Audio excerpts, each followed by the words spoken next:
LeBron James, big night last night. You would have thought that this was Game 7 of the NBA Finals, the way he was playing against Portland. But big numbers for him, 44 points, 10 rebounds, 9 assists, 3 blocks. He made 5 three-pointers. First player in NBA history to reach all of those totals in a non-overtime game. But LeBron's team have been wildly successful when he registers at least 9 assists. So in the last 30 years, there's only 2 players who have a better record in such games when they have at least 9 assists in a game. Tony Parker has the best winning percentage of any player when he gets 9 assists. Chauncey Billups is second on the list, then LeBron James and Scottie Pippen and Steph Curry. So some pretty elite company there, and LeBron moves past Wilt Chamberlain on the all-time scoring list. We were talking prior to the show that Danette said, what was Wilt Chamberlain like? Now, I saw him when he was with the Lakers when he wasn't trying to score 40 or 50 points. He was playing defense and blocking shots. And you had scorers on the Lakers. You had Gail Goodrich and you had Jerry West. But when Wilt was playing, and Wilt probably doesn't get enough credit because I think we look at it that, were we fully integrated, he had an advantage that he was that big and that talented. And the guys that he played against, he played against Bill Russell. And he did dominate Bill Russell at times with big numbers. But team-wise, the Celtics always won. It's strange that we don't look at Wilt and validate those numbers, but we look at what Bill Russell did and validate those championships. And they played against each other in the same era. Nobody ever said, well, who did Russell really go against?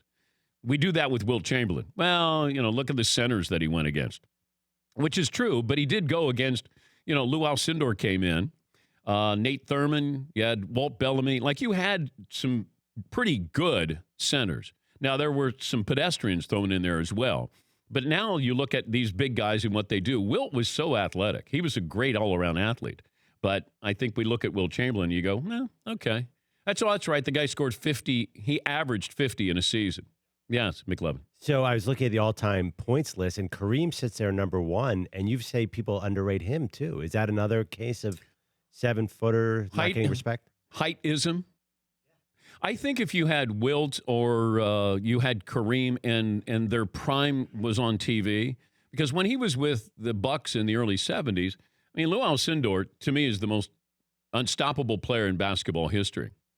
But if you're looking, when you got to the Bird Magic era, like that was the televised era. And Kareem was being brought along by Magic back then. And Wilt missed out on that as well. Even Jerry West, I love Jerry West, but Jerry West would be killed on social media if you go 1-8 in NBA Finals. You can't be called Mr. Clutch and you go 1-8, even though he would average 40 a game in the NBA Finals. But the difference is, even Maravich now, if he was doing what he did back then, he'd be a phenomenon. And even Dr. J missed out on this because seeing Dr. J in the ABA, like Dr. J was, nobody wanted any part of Dr. J. Like he was just, when he was on the floor, there was no doubt how great he was. And then he got to the 76ers. He showed,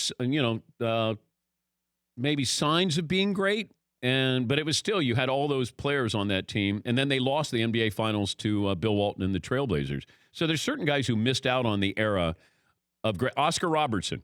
The only thing that people know about him is he had a triple-double. If he didn't average a triple-double, no one would talk about Oscar being one of the great players of all time because nobody saw him. But Oscar was one of the great players of all time. He missed out on the televised generation. Yes, McLean. Last night, Zion Williamson had a dunk against some scrub team. We were in a car going to dinner, and 4 of us were like, oh, my God, did you see what Zion just did? Yeah. Dr. J, can you imagine Dr. J in his prime with this, people seeing games on their phones? Yeah, and so we're consuming it, and then you're responding to it right away, whereas we didn't do that growing up when you would see a game. Or I would read box scores. But I think there's a certain generation of NBA players that just missed out because they weren't there and we didn't see their games. I just read about box scores. I used to get the sporting news, and I would just go through, and it'd be a week-old game, and I'd devour it like it just happened last night. And I think that some of these guys, their legacies, we've sort of compartmentalized. Oh, yeah, they were good in their time, in their era. I don't know if we'll look back on Michael Jordan 30 years from now and go, yeah, but in his era, he was pretty good. But these guys, A little different. For more Dan Patrick Show, tune to Audience Channel 239 on DirecTV or download the Dan Patrick Show app.